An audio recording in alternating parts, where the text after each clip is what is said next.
चलो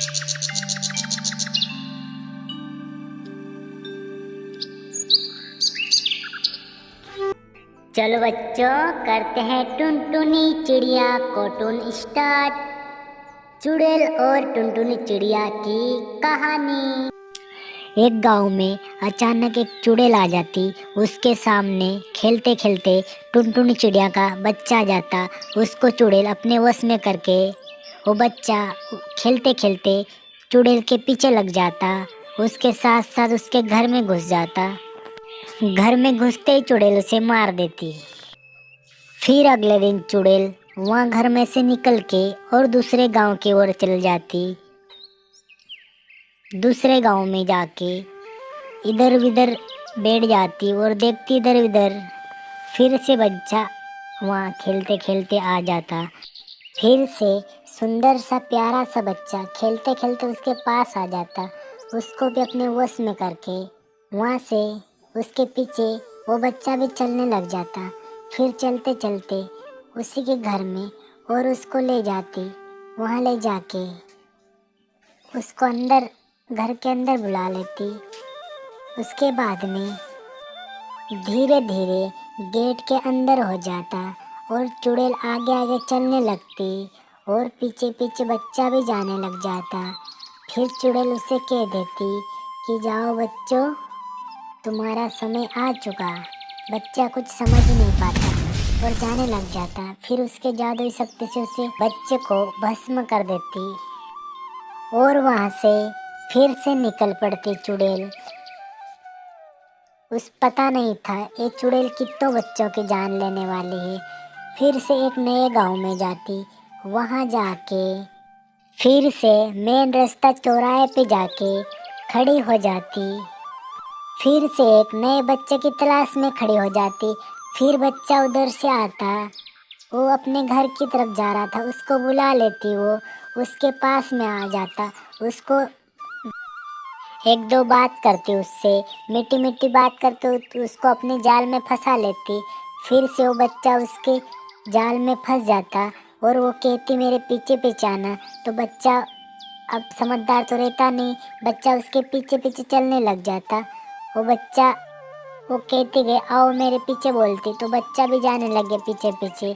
फिर डर गया था, फिर से आने को बोला, जाने लग जाती। फिर उसके घर के अंदर ले गई। फिर बोलती कि आओ बच्चों, बैठ जाओ यहाँ। बच्चा बैठ गया। बेचारे बच्चे को पता नहीं था कि वो चुड़ैल उसको क्या लेने ला रखी। वो खेलने लग जाता घर के अंदर। चुड़ैल अपनी जादू की शक्ति से उसे मारने की प्रयास करने लग जाती। उसको उसके जादुई पे चक्की पे बिठा देती। उसके बाद में चाकू लाती। चाकू से कुछ मंत्र बोल के उस चाकू को गोल गोल घुमाने लग जाती। बच्चा जब भी समझ नहीं पाया और बच्चा ऐसे ही समझा कि मैं कुछ खिलौना खेल रहा हूँ।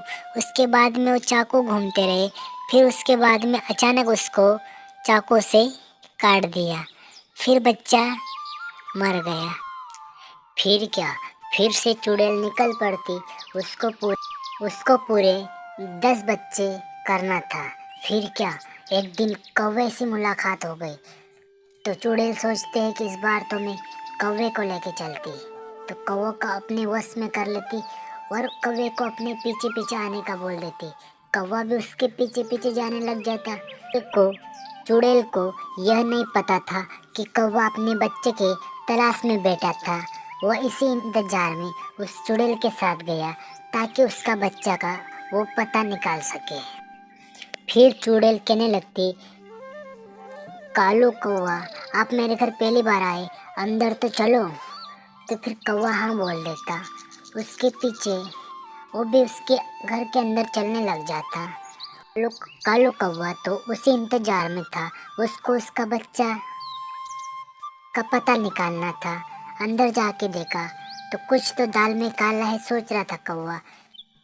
जो कौवा सोच रहा था वो चुड़ैल को पता चल गया था। इसलिए कौवा को चुड़ैल ने बेवकूफ बनाने का काम करना शुरू कर दिया। फिर बोलती, कालू भैया अब पहली बार आए, चाय पी के जाना। कालू कौवा जाने की बात करता तो चुड़ैल फिर से उसके पास आ गई। फिर वो समझ गया था कुछ तो होने वाला है। फिर कालू ने अपनी शक्ति का वो भी प्रयास कर लिया। फिर क्या, चुड़ैल ने अपनी जादुई शक्ति का प्रयास करना चालू कर दिया। फिर कालू कौवा भी कम नहीं बना, वो भी अपनी शक्ति दिखाने चालू हो गया। फिर उसके बाद में कालू कौवा ने चुड़ैल को दे लपाटा एक। उसके बाद में वो बेहोश होकर गिर गई चुड़ैल। उसके बाद में कालू कौवा ने चुड़ैल को मार दिया। फिर कालू कौवा ने बोला, इस कहानी से आप ये समझते कि कभी भी आपके ऊपर मुसीबत आए तो उसको मुसीबत को लड़ के जीत हासिल करने को। कालू कौवा को अपनी बेटी नहीं मिली, लेकिन बेटी को मारने वाले को कालू कौवा ने मार दिया। बेटी के